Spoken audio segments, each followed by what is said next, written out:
মীর কাদিমের এই মাছের আড়তে কিন্তু তরতাজা মাছের যে চাহিদা, সেই চাহিদা কিন্তু আজ এই বাজারের সার্বিক পরিস্থিতি তুলে ধরবো। 2.5 ঘন্টার এই বাজারে কিন্তু অর্ধ কোটি টাকার মাছ বিক্রি হয়। দেশের বিভিন্ন অঞ্চল থেকে কিন্তু আসেন এই বাজারে মাছ বিক্রি করতে।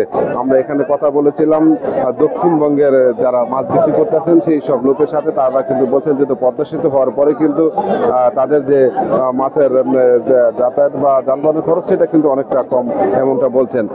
পাশাপাশি কিন্তু এই যে মীর কাদিমের বন্দর যে ধলেশ্বরী নদীর পাড়ে, সেই পাড়ে কিন্তু মাছের যে বাজার রয়েছে সেই বাজারে কিন্তু ভোর থেকে শুরু করে এই বাজারে মাছ বিক্রেতারা উপচে পড়া ভিড় করে। পাইকারি ও হাট পছন্দের মাছ কিনতে দূর দূরান্ত থেকে আসেন পাইকাররা।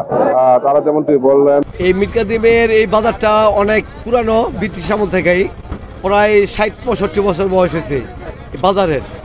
আর এই বাজারের যে আগে যে ঐতিহ্য ছিল, এই ঐতিহ্য এখন আর নাই, যে কারণে নদী বন্দর নষ্ট হয়ে গেছে, লঞ্চ ঘাটটা নাই, মাছ যাই যে আমাদের আইতো এখানে, সেই মাছগুলো ওখানে ইয়ে থাকে, ফতুল্লা জায়গা, ঢাকার দিকে যায়, নানান দিকে চলে যায়। বাজার সবচেয়ে বেশি আছে সাতক্ষীরার মাছ, তারপর ময়মনসিংহের মাছ, এরপর লাইনের মাছ আছে, বোলা, ইলিশের ঘাট, হাতিয়ার মাছ, এইসব লাইনের মাছ বেশি আসে।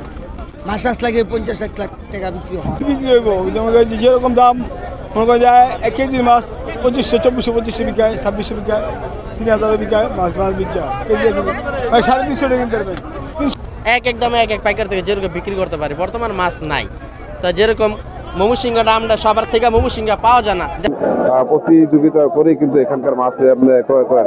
এই বাজারে মাছ রয়েছে ইলিশ ছাড়া রুই, কাতলা, পাঙ্কাশ, শিং, কই, চিংড়ি, পাবদা, পুকুর দিকে ও নালা বিলের মাছও কিন্তু রয়েছে এই বাজারে। থাকলেও বেড়েছে উপকূলে ইলিশের সরবরাহ অনেকটা কম রয়েছে। তো আমরা কথা বলেছিলাম যারা মাছ বিক্রেতা তাদের সাথে, তারা যেমনটি বলছেন, আজকের বাজারের মাছ অন্য সব দিনের তুলনায় আজকের বাজারে মাছ কম।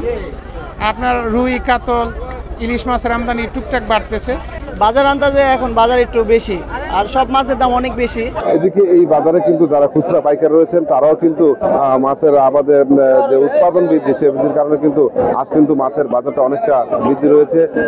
ধলেশ্বরী নদীর পাড়ে এই মীর কাদিমের বাজারে প্রতিদিনই কিন্তু প্রায় অর্ধ কোটি টাকার মাছ বিক্রি হয়। সকাল থেকে ভোরবেলা থেকে কিন্তু এই বাজারে 2.5 ঘন্টায় এই মাছ বিক্রি হয়। এখানকার যারা পাইকার রয়েছেন, পাশাপাশি বিক্রেতা রয়েছেন, তারাও যেমন বলেছেন এই বাজারটা যেন সিন্ডিকেট না থাকে, পাশাপাশি কিন্তু বিক্রির যে উপযোগী সেটা কিন্তু এখানে করে থাকে। মোহাম্মদ সুজন, মোহনা ডিজিটাল।